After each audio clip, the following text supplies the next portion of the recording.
आत्मदेव जी के पास सब कुछ था। एक पुत्र की कामना ने उन्हें परेशान कर दिया। जंगल चले गए, मर जाऊंगा। एक संत जी मिले, कथम रोदसी विप्रत्वम काते चिंतावली हसी। आत्मदेव जी ने कहा, महाराज मुझे बेटा चाहिए। सच बताएं, इच्छाएं आपको बहुत छोटा कर देती हैं। जरा सोचिए कि आपके अंदर कोई कामना ना हो तो आप कितने बड़े हैं, लेकिन कामना आते ही, इच्छाओं का जन्म होते ही आप कितने छोटे से हो जाते हैं। कामना ना हो तो आप शेर जैसे दहाड़ते हैं, और कामना आ जाए, इच्छाएं आ जाएं तो कुत्तों की तरह होना पड़ता है। कहते हैं ना कि जंगल का शेर भी यदि पिंजरे में आ गया तो वो कुत्ते जैसा है या नहीं? कामनाएं। जंगल में एक शेर था। एक दिन सर्कस का शेर, कहीं सर्कस लगा तो जंगल का शेर गया और संयोग से वहीं पहुंच गया जहां सर्कस के शेर रहते थे। तो सर्कस के शेर पिंजरे के अंदर थे, जंगल का शेर बाहर खड़ा हो गया और जंगल के शेर ने कहा, भाई शेर हम भी हैं, शेर तुम भी हो, क्या अंतर है? सर्कस के शेरों ने कहा, भाई हम बहुत सुखी हैं। सर्दी लगती है तो हमारा मालिक हमें कंबल उड़ाता है, बारिश में पानी की बूंद नहीं पड़ने देता, और टाइम 10 बजे हमें कुछ नहीं करना पड़ता, मांस मिल जाता है, पका पकाया सब चक खाते हैं और बढ़िया मालिक के इशारों पे नाच देते हैं जरा सा। तो सर्कस के शेरों ने बताया कि मैं तो बहुत सुखी हूं। अब जंगल के शेर को लगा कि भाई ये लोग तो बड़े सुखी हैं, क्यों ना मैं भी इनके संग हो जाऊं। तो सर्कस के शेरों में से एक शेर बोला कि भाई तुम हमारे जैसे मत होना, तुम जंगल में रहते हो, तुम आजाद हो, हमारी इच्छाएं हैं सुख में रहने की, इसलिए हमारी इच्छाओं ने हमें कैद कर दिया है, हम इतने से घेरे में रहते हैं। तुम छलांग मार सकते हो, तुम जंगल में दौड़ सकते हो, हम दौड़ नहीं सकते। तुम आजाद हो, हम बंधे हुए हैं, और जानते हो हम भी तुम्हारी तरह कभी आजाद थे, पर इन लोगों की बात सुनी के बड़ा मौज है और हम भी आ गए, और जब से आए तो कुत्तों से भी बदतर जिंदगी जी रहे हैं। टाइम टाइम पे भोजन तो मिल जाता है, पानी नहीं पड़ता, सर्दी नहीं लगती, बात ठीक है, लेकिन ऐसा सुख किस काम का जो हमें शेर से कुत्ता बना दे।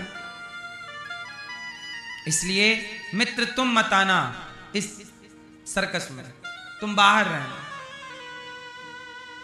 इसका तात्पर्य यह हुआ कि आपका जीवन इच्छाओं का गुलाम यदि आप हैं, इच्छाएं हैं कि हमें सारी सुख सुविधाएं मिल जाएं, हमें कुछ करना ना पड़े, बिना कुछ किए सब कुछ मिल जाए, बिना कुछ किए सब कुछ मिल जाएगा, तो आपकी जिंदगी कुत्तों जैसी हो जाएगी। इसलिए शेर का, जंगल का शेर अपना शिकार अपनी मेहनत से करता है, और सर्कस का शेर मालिक के टुकड़ों पर पलता है। एक दिन दूसरी घटना घट गई। सर्कस के शेर को सर्कस के मालिक ने सारे शेरों को जंगल में छुड़वा दिया। बोले हमारी सरकार ने कह दिया है कि अब शेर को आप कैद नहीं कर सकते, छोड़ दो। सर्कसों पर बैन लग गया ना एक टाइम बाद, अब कहां सर्कस होते हैं। अब पहले सर्कस खूब होते थे, अब सर्कस नहीं होते। तो सर्कसों पर सरकार ने बैन लगा दिया, क्योंकि वो हाथी को, शेर को कैद करके और उनको टॉर्चर करते रहते थे। सरकार ने बैन कर दिया, तो सारे शेरों को जंगल में छुड़वा दिया। और जब जंगल में छुड़वाए तो उन सर्कस के शेरों को कुत्तों ने घेर लिया, और सर्कस के शेरों का शिकार किसने कर लिया? आधे से ज्यादा शेर मारे गए। तो जंगल के शेर को पता चला कि भाई शेर आए थे पर कुत्तों ने खा लिए। तो जो बचे हुए थे, तो जंगल का शेर बचे हुए लोगों से मिला, क्यों भाई ये भी शेर थे पर शेर को कुत्ता खा गया, हमारी जाति के लिए तो बड़ी शर्म की बात है कि शेर को कुत्ते खा गए। तब वो बूढ़ा सा शेर जो सर्कस का था, उसने कहा कि भाई ये सर्कस में रहते रहते रहते रहते अपने जंगल में रहने का टैलेंट भूल गए थे, शिकार करने का टैलेंट भूल गए, सर्दी गर्मी में रहने का अनुकूलन भूल गए, मालिक के टुकड़ों पर पलने की आदत इस तरह हो गई, सुख सुविधाएं इतनी मिल गई कि अपना जो यथार्थ जीवन था वो भूल गया। शिकार कैसे किया जाता है, योजना कैसी बनाई जाती है, कुछ याद ना रहा। और कुत्तों को लगा के भूखे मर रहे हैं, शेर कोई खा के मरे, शेर जीत गए, कुत्ते हार गए। आज कुत्ते जीत गए, शेर हार गया। अब जंगल का एक शेर था, उसने सारे शेरों को अपने में कर लिया कि तुम हमारे साथ आ जाओ, हम तुम्हें सिखाएंगे सब चीजें। जो मर गए हैं उन्हें मर जाने दो, तुम तो बचे हो, तुम अपने को बचाओ। अब ये छोटी सी बात, छोटी सी कहानी ये मैसेज देती है कि आप लोग अपने बच्चों को जरूरत से ज्यादा सुविधाएं देते हैं, जरूरत से ज्यादा उन्हें सुख संपन्नता की ओर ले जाते हैं। बच्चों को अधिक सुख, बच्चों को अधिक संपन्नता बच्चों को अपाहिज कर देती है। सर्कस के शेर को जितनी सुविधाएं मिलती गईं, वह शेर उतना कमजोर होता गया, और जंगल का शेर खुले जंगल में मजबूत होता गया, क्योंकि उसे अपना काम खुद करना था। सर्कस के शेरों को अपना काम करना ही नहीं था, कुछ क्या काम करना था, टुकड़े मालिक से मिल जाते थे, शिकार करना नहीं था। जो बच्चे माँ बाप के टुकड़ों पर पलते हैं, माँ बाप के कंधों की बैसाखी बने रहते हैं, जो बच्चे बैसाखी लेके चलते हैं, सहारा पे चलते ना, 40 साल का हो गया बेटा, 30 साल का हो गया बेटा, बेटे का भी बेटा हो गया, पर बेटे को बाप का सहारा है। अरे बाप को बेटे का सहारा होना चाहिए। बाप को किसका सहारा? बेटे को। बेटे का बाप का सहारा एक टाइम तक अच्छा लगता है, सदा अच्छा नहीं लगता। तो जो माँ बाप अपने बच्चों को बहुत पैसा देना चाहते हैं, प्रॉपर्टी देना चाहते हैं, एक्चुअली वो माँ बाप अपने बच्चों को सर्कस का शेर बनाना चाहते हैं। वो अपना टैलेंट भूल जाते हैं। इसलिए आपको अपने बच्चों को टैलेंट देना चाहिए, गुण देना चाहिए, और इच्छाओं पर कंट्रोल। इच्छाएं आपको गुलाम बना देती हैं। इच्छाएं क्या बना देती हैं? गुलाम। और आजाद रहना है, स्वतंत्र रहना है, तो इच्छाएं कम कीजिए। और हम तो कहते हैं ईश्वर के आश्रित रहिएगा। चलो बताओ, चिड़िया की कोई इच्छा होती है? हाथी की कोई इच्छा है? कुत्ते की कोई इच्छा है? जितनी इच्छाएं इंसानों ने पाल रखी हैं, इतनी इच्छाएं 84 लाख योनियों में किसी के पास हो तो मुझे बताओ। क्यों मैया? जितनी इच्छाएं इंसानों की हैं, इतनी इच्छाएं किसकी हैं? हैं किसी की? इसका मतलब है कि आपकी इच्छाओं ने आपको बहुत छोटा सा बना दिया है। बेटे की इच्छा है, बेटा हो जाए, बेटी की इच्छा है, बेटी हो जाए, पैसे की इच्छा है, पैसा हो जाए। अरे इच्छाओं की गुलामी क्या करना? जो नहीं मिलना उसके पीछे क्यों भागना? देने वाला कौन है? भगवान। इसलिए ईश्वर के आश्रित रहो। वो नहीं देना चाहता, इसका मतलब कोई योजना है इस ईश्वर की। ये सारा खेल उसी के हिसाब से चलता है। कौन जीतेगा, कौन हारेगा, ये आप तय नहीं करते, ये विधाता तय करते हैं। आप तो बस लड़ो। अर्जुन लड़ेगा, दुर्योधन लड़ेगा, कौन जीतेगा किसी को पता नहीं। किसान ने खेत में बीज बो दिया है, 1 कुंटल बीज बोया है, कितनी फसल आएगी? अब जैसे भारत में गेहूं बोई गई है, गेहूं की बुवाई हो गई, अब गेहूं बो तो गई है, कितनी आएगी खेत से कट के, ये किसान नहीं जानता। ये ईश्वर तय करेंगे कि कितना तुम्हें मिलना है, और जितना मिलना है उतना ही मिलेगा। किसी को कौड़ी कम नहीं देता, किसी को दमड़ी ज्यादा, समझदार तो चुप रह जाता, मूर्ख शोर मचाता। जो आपको मिलना है वो मिल के रहेगा। विभीषण को लंका का राज्य मिलना था, मिल के रहा। रावण के हाथ से लंका जानी थी, जाके रही। इसलिए हमारे हाथ में कुछ नहीं है। आप तो दोनों हाथ जोड़कर उस परमात्मा को पुकारिए जिस परमात्मा ने ये हाथ दिए हैं। बाकी की योजना उनके पास है। आप अपना ईमानदारी से कर्तव्य करते रहिए। क्या देंगे, जो दे दें उसमें प्रसन्न रहिए, और जो ना मिले उसमें डबल प्रसन्न रहिए कि कोई बात नहीं। हर चीज आपके लिए ईश्वर ने नहीं बनाई, हर चीज आपके लिए ईश्वर ने नहीं बनाई। ईश्वर ने सबको अलग अलग गुण दिए हैं, अलग अलग चीजें दी हैं। कोयल को सुंदर कूकने की कला दी है, मोर के सुंदर पंख दिए हैं, है ना। हर पशु में, हर पक्षी में एक विशेष गुण दे रखा है भगवान ने। इंसान हो, आपको भी ईश्वर ने कुछ कुछ दे रखा है। जितना दिया है उतने में प्रसन्न रहो और उसका चिंतन करते हुए कार्य करते रहो। सेल्फ डिपेंड बनने का प्रयास करो, इच्छाओं की गुलामी ना करो। जितना चादर उतना पांव पसारोगे, सदा सुखी और स्वस्थ रहोगे। ये कथाएं हमें यही तो समझाती हैं कि जीवन में सर्कस का शेर और जंगल का शेर, आपके बच्चों को ज्यादा सुख सुविधाएं मिल जाएंगी तो सर्कस के शेर हो जाएंगे। कोई भी उनका शिकार कर लेगा, अर्थात कोई भी उन्हें हरा देगा।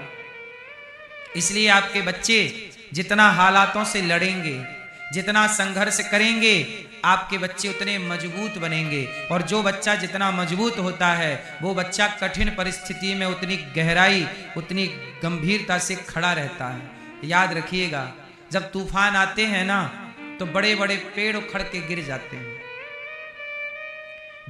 आपने 2 पेड़ लगाए, एक पार्क था मैया, 2 पेड़ लगाए। 2 पेड़ थे, दोनों पीपल के थे, एक इस कोने में एक इस कोने में।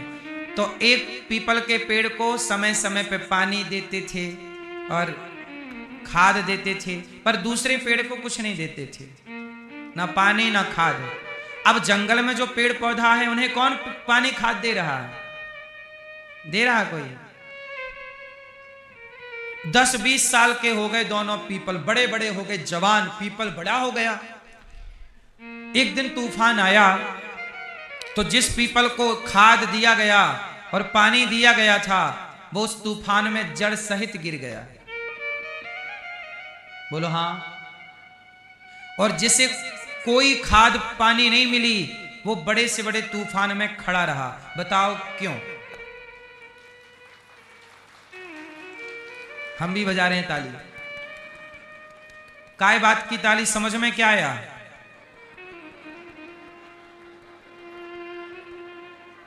ताली बजाई आपने, समझ में क्या आया? अब हमें समझाओ। जिस पीपल को पानी मिलता रहा, जिस पीपल को खाद मिलती रही, उसकी जड़ें नीचे नहीं गई। क्योंकि पानी ऊपर ही मिलता रहा तो उसकी जड़ें ऊपर ऊपर ही फैलती चली गई, क्योंकि पानी जो चाहिए था वो मिल रहा था। लेकिन जो पीपल को पानी खाद नहीं मिला तो वो पानी की खोज करने के लिए उसकी जड़ें नीचे चली गई, और जो जितना गड़ा उतने लंबे समय तक खड़ा रहा, मजबूत रहा। तो जिसे जितनी सुविधाएं मिलती हैं वो उतना कमजोर होता है, और जो सुविधाएं नहीं मिलती वो उतना गड़ता जाता है, और जो जितना गड़ेगा जमीन में उतना लंबे समय तक खड़ा रहेगा। तो अपने बच्चों को गड़ाओ जमीन में, जमीनी स्तर से जुड़े रहें। जितना नीचे घुसोगे धसोगे उतने लंबे समय तक सुरक्षित रहोगे, हर तूफान का सामना कर सकते हो। ये परवरिश है। क्या है ये? परवरिश। आत्मदेव जी महाराज को संत जी ने समझाया, बेटा ना लो भैया, नहीं है तुम्हारे भाग्य में। नहीं जी, हमें तो बेटा चाहिए। संत जी ने एक फल दे दिया, जिद कर रहे हो सो ले लो। वो फल ले जाके पत्नी धुंधली को दिया, पत्नी ने फल खाया नहीं, गाय को दे दिया। और गाय को एक बच्चा हो गया, समय पर बछड़ा नहीं हुआ, बच्चा हुआ गाय को। कान गऊ की तरह थे, गाय की तरह, शरीर मनुष्य का था, इसलिए नाम रखा गौकर्ण। और धुंधली की बहन को हुआ बच्चा, तो धुंधली ने पैसे दिए, बच्चा खरीद लिया, नाम रखा धुंधली। बोली मैं धुंधली, मेरा बेटा धुंधकारी। अब दोनों बच्चे बड़े हुए, गाय का गौकर्ण और धुंधली की बहन का खरीदा हुआ बेटा धुंधकारी। दोनों के संस्कारों में बड़ा अंतर था। धुंधकारी दुष्टों की संगत करता और गौकर्ण जी संतों की संगत करते। संतों की संगत करते करते गौकर्ण जी संत हो गए और दुष्टों की संगत करते करते धुंधकारी दुष्ट हो गया। इतना बड़ा दुष्ट हुआ कि एक दिन उसने अपने पिता को डंडे से मारा। ए बुढ़ा, यहाँ तुमने पैसे कहाँ गड़ा रखे हैं, लाओ। आत्मदेव जी बोले तुमने तो जुआ में उड़ा दिए, सब खत्म कर दिए। नहीं नहीं, और हैं, पैसे लाओ। बाप ने पैसे नहीं दिए तो मारा डंडे से। आत्मदेव जी रोए, हे विधाता, बेटा नहीं था तो भी रोना पड़ा, बेटा है तो भी रोना पड़ा। कहते ना भाग्य का दुख रोना ही पड़ता है, इसलिए कहता हूं भाग्य से भागो मत, भाग्य से भागो मत। जो कर्म दंड है भोग लो प्रेम से। आत्मदेव जी समझ गए कि मैंने संत जी की बात नहीं मानी थी। संत जी ने समझाया था कि बेटे बेटे के लफड़े में ना पड़ो, पर मैं जिद किया तो बेटा मिला तो सही, पर ऐसा मिला कि मार रहा। शायद भगवान ने मुझे बेटा इसलिए नहीं दिया था क्योंकि मुझे बेटे से बड़ा कष्ट मिलने वाला था, तो भगवान ने कष्ट से बचा रखा। पर मैं ही जिद्दी हो गया और मैं जिद कर लिया कि मुझे बेटा चाहिए, और मिला तो ऐसा मिला कि मुझे प्रताड़ित कर रहा है। कई बार भगवान आप पर बड़ी कृपा करते हैं कुछ ना देकर, और आप चाहते हो कि नहीं जी दो दो दो, है ना। इसलिए संत जन कहते हैं तेरे फूलों से भी प्यार, तेरे कांटों से भी प्यार, जो तू दे वो ठीक है। आत्मदेव जी रोने लग गए। धुंधकारी तो मार के चला गया। आत्मदेव जी जब रोए तब रोता देख गौकर्ण जी आ गए। गौकर्ण जी गाय के बच्चे, और गौकर्ण जी ने कहा पिताजी, अच्छा आत्मदेव जी ने उनको पाला पोसा, तो वो पिताजी कहते, पिताजी क्यों रो रहे हो। कहा कि बेटा धुंधकारी ने मुझे मारा है। जिस बेटे के लिए मैं तड़पा रोया, संतों के आगे गिड़गिड़ाया, आज वो बेटा बड़ा होके मुझे मार रहा है। तब गौकर्ण जी ने कहा कि पिताजी आपको संतों ने समझाया तो था कि बेटों के चक्कर में ना पड़ो, चित्त को भगवान में लगाओ, पर आप माने नहीं और पैर में कुल्हाड़ी मार ली। भगवान ने इसलिए तो आपको बेटा नहीं दिया था क्योंकि आपको बेटे से बहुत कष्ट मिलना था, और आपके भाग्य में वो कष्ट था, तो आपने जिद कर ली, वो मिल गया और भोग रहे हो। इसलिए आप कहते हो कि बेटा धुंधकारी मेरा है। गौकर्ण जी ने कहा पिताजी इस धरती पे हम लोग अज्ञानवश कहते रहते हैं कि ये देखो मेरा है, ये देखो मेरा है, ये देखो, हम सब कहते हैं मेरा है। सच्चाई यही है कि हम जिसको मेरा मेरा कहते हैं वो मेरा है नहीं। अच्छा सच बताओ, आप लोग जिसको अपना कहते हो मेरा है, मेरी है, सच बताओ वो आपका है, आपकी है?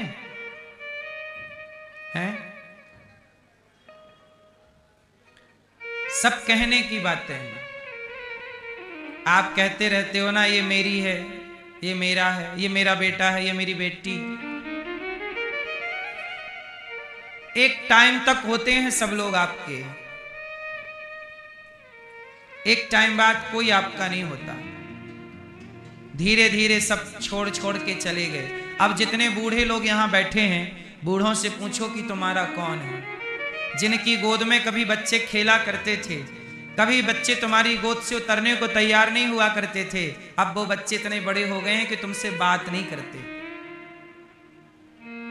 वही बेटा जो कभी तुम्हारी गोद से उतरता नहीं था, अब वही बेटा पत्नी पाकर के तुमसे बात भी नहीं करता। ऐसे रहने लग गया जैसे पराया हो। हाँ या ना? क्या ये व्यवहार संसार में आप लोग नहीं देख रहे हैं? वही बेटा था जिस बेटे की मालिश मां करती थी, जिस बेटे के लिए बाप कमाता था, मेरा बेटा पढ़ जाए तो योग्य बन जाए तो बढ़िया होगा। जिस बाप ने बेटे को कमा कमा के ओवर टाइम काम करके पढ़ाया लिखाया, अब वो बेटा इतना बड़ा हो गया कि बाप की तरफ देखता भी नहीं, एक गिलास पानी का सहारा नहीं है। ऐसे भी समाज में कुछ बेटे हैं कि नहीं? फिर आप कहते तो थे ना कि ये बेटा मेरा है, अब तुम्हारा है तो गिलास पर पानी तक तो देता नहीं है, 2 रोटी का सहारा है नहीं। फिर ये सब बातें हैं, ये ममता है, ये मोह है, ये मोह नाम की एक बीमारी है हम इंसानों को। जिस मोह नाम की बीमारी में हम ऐसे उलझ जाते हैं कि हम सबको ऐसा कहते हैं ये मेरा है, ये मेरा, और मेरा मेरा करते जब वो हमें दुत्कारने लग जाता है तब हमें थोड़ी अक्कल आती है कि राम राम, जिसके लिए हमने जीवन गवाया वो हमारी तरफ देखते नहीं। फिर क्या है, इतना अटैचमेंट हो जाता है कि लोग उसके लिए रोते हैं, वो देखता नहीं है और माँ बाप उसके लिए रोते हैं। माँ बाप क्या कहते हैं, मेरा बेटा सुनता नहीं है, दिन भर चिंतन किसका, बेटा बेटा बेटा बेटा बेटा बेटा। क्या माया है विधाता की, बेटा देखता भी नहीं सुनता भी नहीं, फिर भी माँ बाप किसका चिंतन कर रहे हैं, उस बेटे का, उस नालायक बेटे का। जितना चिंतन पुत्र का है इतना चिंतन परमात्मा का होता तो आपका कल्याण हो जाता मेरी माँ। इसलिए एक टाइम तक सब आपका है, सब अपने हैं, एक टाइम तक सब अपने हैं, पर एक टाइम के बाद सब सपने हैं। जैसे सपने अपने नहीं हैं, ऐसे अपने कल सपने हो जाएंगे। कहने को सब अपने हैं, झूठे ये सब सपने हैं, नाता कोई काम, मेरा धन मेरे राम मेरे राम। कहने को सब अपने हैं, कहने को सब अपने हैं, झूठे ये सब सपने हैं, नाता कोई काम, मेरा धन मेरे राम मेरे राम। कहने की बात है और आप लोग कहने की बातों में आ जाते हैं। गोकर्ण जी समझाए, देहे स्थिमान रुधिरे भिमतिम त्यजत्वम, जाया सुतादिषु सदा ममतां विमुञ्च, पश्यानिशं जगदिदं क्षणभङ्गनिष्ठं, वैराग्यराग्यरसिको भवभक्तिनिष्ठः। देहेष्ठिमांसरुधिरे विमतिं त्यजत्वम्। आप कहते हो कि बेटा बेटी देखो, गोकर्ण जी बोल रहे हैं, जाया सुतादिषु सदा ममतां विमुञ्च। इसलिए धर्मं भजस्व सततम त्यज लोक धर्मान, सेवस्व साधु पुरुषान जहि काम तृष्णा। काम इच्छाओं को त्याग दो, जहि काम तृष्णा। और क्या करो, ये शरीर जो है हमारा और आपका, यह शरीर क्या है, शरीर क्या है, शरीर केवल एक नाव है। जैसे आपको पार जाना है नदी के, तो आपको सहारा किसका लेना पड़ेगा, उस नाव के द्वारा ही आप पार जा सकते हैं। बोलो हाँ। ऐसे ही भव के सागर को पार करने के लिए भगवान ने सबको एक एक नाव दे रखी है। ये शरीर नाव है, जैसे पार होते ही नाव को छोड़ना पड़ता है, ऐसे एक टाइम बाद ये शरीर को छोड़ना पड़ेगा और आगे पार होना है ना, आगे की यात्रा आपको करनी है। ये शरीर यहीं तक का है, ये शरीर नाव है। हाँ, तेरी डूबती नैया का माझी बन जाऊंगा, तू छोड़ दे चिंता को, आंधी को रोक लूंगा। हर वक्त हर घड़ी, हर वक्त हर घड़ी मैं साया बन के चलूंगा, तुम 2 कदम चलो मैं 10 कदम चलूंगा।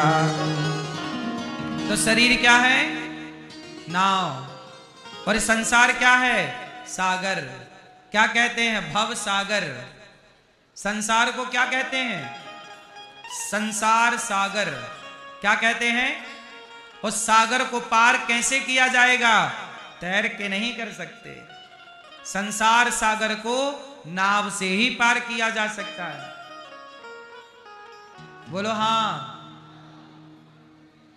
पहले जो अमेरिका जाते थे, जब एरोप्लेन नहीं हुआ करते थे, तब नाव से ही तो जाते थे। बोलो हाँ। और उन नावों में वो यात्रा ना 1-1 महीने की, 5-5 महीने की यात्राएं थी। समुद्र में 2-2, 5-5 महीने रहना पड़ता था। तो 2 महीने का पानी, खाना रख के जाना पड़ता था। टाइटैनिक नाम का एक जहाज था ना, वो डूब गया था, सुना होगा। वो कितना बड़ा था, वो उस दौर का सबसे बड़ा था। लेकिन छोटे छोटे नाव से लोग आते जाते थे, खाना पीना रखते थे। ऐसे ही आपको भी ये भव सागर को पार करना है ना, तो भगवान ने ये नौका दे दी और इसी नौके में खाने पीने की व्यवस्था कर दी। खाते रहो, पीते रहो और धीरे धीरे मंजिल की ओर बढ़ते रहो। लेकिन आप लोगों की नाव ना भटक गई। आप लोगों की नाव क्यों? किस ओर तेरी मंजिल? सच बताओ, आप किनारे तक पहुंच रहे हो कि बीच की भंवर में घूम रहे हो? बीच बीच में हो। किनारे तो लगो मैया, किनारा देखो। ये छोटे छोटे बच्चे हैं ना, ये समुद्र का एक किनारा है। और ये जितने बूढ़े बूढ़े पक्के बाल वाले हैं, ये समुद्र का दूसरा किनारा दिखने लग गया। पक्के बाल, रेत नहीं दिखने लग जाती दूर से, चमचमाने लग जाती। बाल पक गए मतलब किनारा दिख रहा, सफेद सफेद बाल, किनारा। अब किनारे लग जाओ साहब, क्योंकि गई बहुत थोड़ी रही। अब जो उद्देश्य पाने आए थे, वो उद्देश्य क्या है? हम आए किसके लिए थे? इस संसार में भगवान ने भेजा था, जाओ ये नाव लो और अच्छे कार्य करके, अच्छे कर्म करके आओ। यहां आते ही आप अच्छे काम किए नहीं, उलझ गए मेरा बेटा, मेरी बेटी, मेरा शरीर, मैं। आपने नाव को ही खुद सब कुछ मान लिया। अरे नाव एक साधन है, इससे उतरना होगा। लेकिन आप लोग हैं कि नाव से उतरना ही नहीं चाहते। एक मैया बोली, नहीं महाराज ऐसी दवाई दो हम मरे ना। लो, इन्हें उतरने नहीं है नाव से। क्या करोगी नाव में बैठे बैठे? हाँ, ये जिंदगी किराए की है। हाँ, कोठरी खाली कराली जाएगी, जब तेरी डोली निकाली जाएगी, जब तेरी डोली निकाली जाएगी, बिन मुहूर्त के उठा ली जाएगी।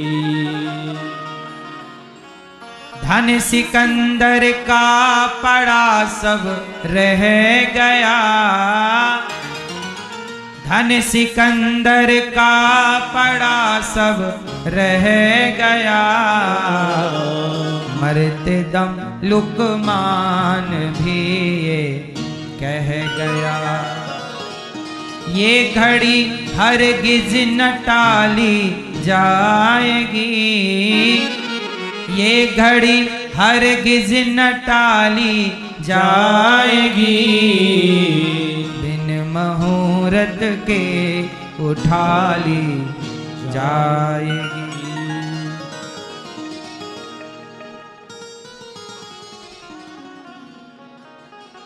इसलिए कोठरी खाली करनी पड़ेगी और आपको जाना पड़ेगा।